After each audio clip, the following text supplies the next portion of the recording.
They came in silence, 12,000 warships blotting out Earth's sky. Every species in the galaxy believed humanity would break, kneel, or beg. But instead, Earth's response was simple calm, steady, and terrifying. You brought 12,000 ships, the human commander said. We only need one message. And at that moment, the galaxy learned why you never corner a species born on a death world. The ultimatum. Darkness of space had never felt so heavy. Commander Velos of the Kryn Collective stood aboard the bridge of the Eternal Judgment, his primary visual organs fixed on the small world rotating below. Earth, the third planet from an unremarkable yellow star. Home to a species the Collective had studied for decades and finally deemed ready for absorption. 12,000 warships surrounded the planet in perfect formation. Each vessel represented centuries of Kryn engineering and military dominance. Each one carried weapons capable of melting continents. Together, they formed an iron grip around Earth that no rational species could possibly resist. This was how the Kryn had unified 417 civilizations under their banner. Not through cruelty, but through overwhelming certainty. When faced with such impossible odds, intelligent beings chose survival over pride. Velos adjusted his command harness and signaled his communications officer. The young Kryn moved with practiced efficiency, establishing connection protocols that would broadcast directly to every receiver on the planet below. Earth's communication networks were primitive but functional. Within moments, every television, radio, computer, and device capable of receiving signals would carry his message. The channel opened with a soft tone. Velos straightened his posture and began speaking in the flat, measured cadence that had preceded 417 previous. His words were simultaneously translated into every major Earth language by the Collective's linguistic processors. Inhabitants of Earth, I am Commander Velos of the Kryn Collective. Your world is now surrounded by 12,000 warships. Each vessel possesses firepower sufficient to render your largest cities uninhabitable. Resistance is mathematically impossible. You have 6 hours to transmit your unconditional surrender. Failure to comply will result in systematic orbital strikes until compliance is achieved. This is not a negotiation. This is a certainty. Velos ended the transmission and turned to his tactical officer. Begin surveillance of military installations. Monitor for evacuation patterns and panic indicators. Standard protocol? The tactical officer worked his console with practiced movements. Compliance, Commander? Surveillance active across all major population centers. What happened next had never occurred in the 417 previous encounters. The response came within 90 seconds. Not 6 hours. 90 seconds. A transmission originating from a facility beneath the Swiss mountains, broadcasting on the same frequency Velos had used. A human voice. Female. Speaking Kryn flawlessly with only the slightest accent. Commander Velos, this is Ambassador Sarah Chen of the United Earth Defense Council. We received your ultimatum. We appreciate the clarity. However, we must respectfully decline your offer. Velos felt his secondary hearts quicken slightly. Decline? A species did not decline. They begged, they negotiated, they stalled for time, but they never simply declined within 90 seconds. Ambassador Chun, Velos replied, keeping his voice steady. Perhaps your translation systems malfunctioned. We are not offering terms. We are stating reality. 12,000 warships surround your planet. Surrender is your only option. There was a pause. Then Ambassador Chen spoke again, and her tone carried something Velos could not quite identify. Not fear, not anger. Something else entirely. Commander, your scout ships visited our system 53 years ago. We detected them. We studied their propulsion signatures, their communication protocols, their scanning methods. We learned everything we could about the Kryn Collective. And then we prepared. Velos glanced at his tactical officer, who was now studying his displays with visible confusion. Commander, I am detecting unusual energy signatures across the planet. Underground facilities are activating. They were shielded from our initial scans. Prepared for what? Velos demanded into the communication channel. For you, Ambassador Chun replied simply. Commander, those satellites you classified as weather monitoring systems. They were never for weather. The tactical display erupted with warnings. 300 satellites that had been orbiting Earth peacefully for decades suddenly activated. Armor plating retracted.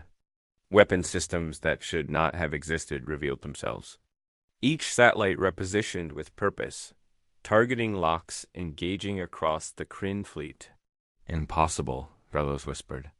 Our scouts reported no military space capabilities. Your scouts saw exactly what we wanted them to see, Chun said. Commander, do you know what humans have been doing for the past 53 years? Every nation on our planet, every government, every military. We stopped fighting each other. We united against a common threat. We built in secret. We trained in darkness. We prepared for this exact moment. The tactical officer's voice rose in pitch. Commander, massive energy bloom in the asteroid belt. Multiple signatures, ships, hundreds of ships powering up from cold standby. Velos moved to the viewport. In the distance, barely visible against the stars, points of light were appearing. Ships, human warships emerging from hiding places among the rocks where they had waited in silence for decades. We are not afraid of your 12,000 ships, Ambassador Chun continued. We spent 53 years studying how you fight. We built weapons specifically designed to counter your tactics. We trained soldiers who have spent their entire lives preparing to face you. Commander Velos, you came here expecting easy prey. You found humans instead. The Kryn commander felt something ancient stirring in his genetic memory. His species had been apex predators once, before they built their civilization. They had known fear in those distant times. He was feeling an echo of that fear now. You cannot win, Velos said, but his voice lacked its earlier certainty. Our numbers are overwhelming. Numbers only matter if you are willing to pay the price, Chun replied. Commander, ask yourself this question. How many ships are you willing to lose? How many Kryn lives are you willing to sacrifice? Because we already know our answer. Every single one, if necessary. Humans do not surrender. We never have. We never will. The first human weapons platform fired, a railgun accelerating a slug to a fraction of light speed. It struck a Kryn destroyer, punching through shields that should have been impenetrable. The destroyer exploded in silence, becoming debris and expanding gas. Commander Velos stared at the destruction. 417 species had surrendered. The 418th was declaring war instead. The reckoning, the battle for Earth, lasted 18 hours. Commander Velos had expected it to last 18 minutes at most. He had been catastrophically wrong about nearly everything concerning humanity. The human fleet that emerged from the asteroid belt numbered 800 ships. Against 12,000 Kryn warships, the mathematics seemed simple. It was not. Human vessels were smaller, uglier, and built with a philosophy the Kryn had never encountered. Every system had redundancies. Every weapon had backup power. Every hull was over-armored to the point of inefficiency. The humans had designed their ships assuming everything would go wrong. Simultaneously, it made their vessels slow and inelegant. It also made them nearly impossible to kill quickly. A Kryn battle group moved to intercept a cluster of human cruisers. The engagement followed predictable patterns initially. Kryn plasma weapons had superior range and accuracy. They scored direct hits on multiple human vessels, breaching hulls and destroying primary systems. The human ship should have retreated or exploded. They did neither. Instead, they kept coming. Damaged ships sealed their breached sections and continued fighting on secondary power. When weapons failed, they used their remaining momentum to ram Kryn vessels. When engines died, they overloaded their reactors and detonated next to enemy formations. Every human ship fought until there was literally nothing left that could fight. They are using damaged vessels as weapons, the tactical officer reported, his voice tight with something approaching horror. Ship casualties are acceptable losses to them. They calculate trade ratios, not survival rates. Bellis watched a human destroyer take catastrophic damage to its engine core.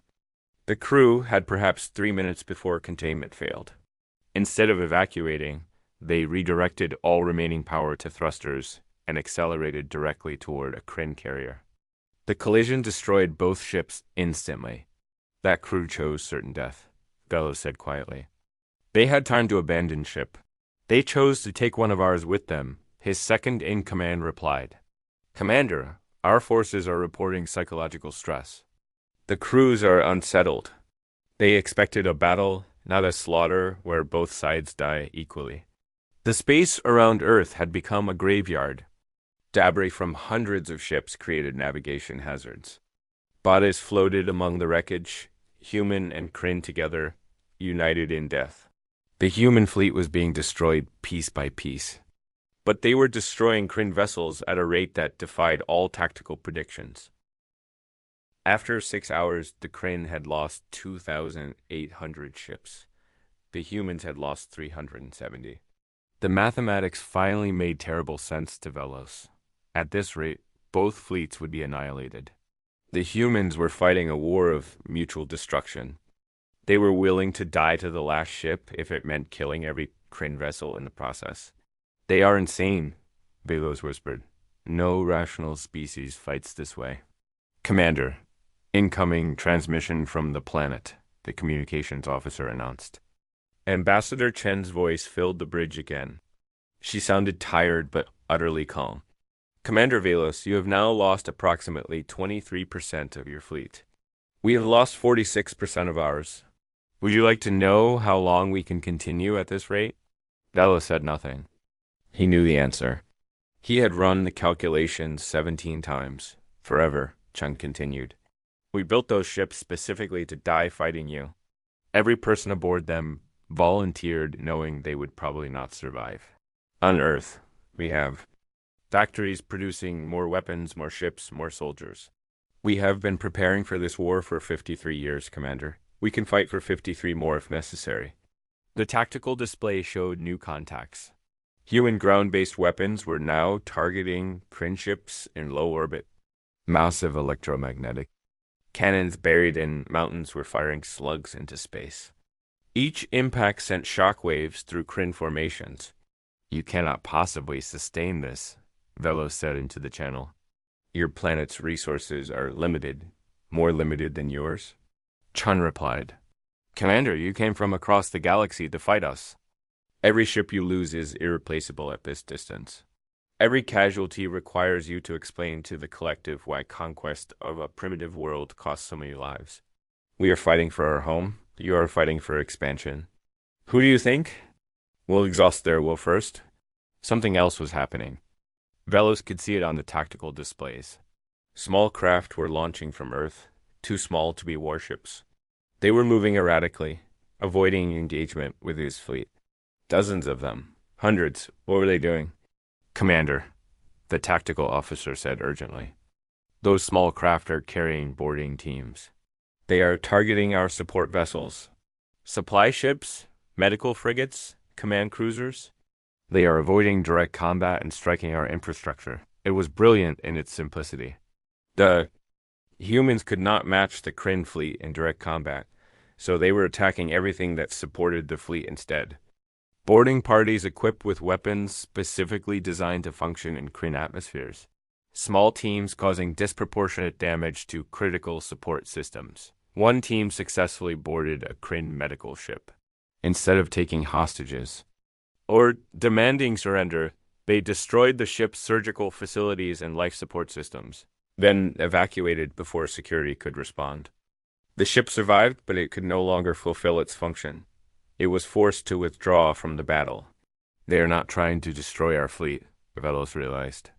They are trying to break it, make it impossible for us to sustain operations, force us to choose between fighting and supporting our wounded. It is working, Commander, his second-in-command said quietly. 3 medical ships have withdrawn. 2 supply vessels are reporting critical damage. Our logistics network is collapsing. 12 hours into the battle, a human boarding team reached the eternal judgment itself.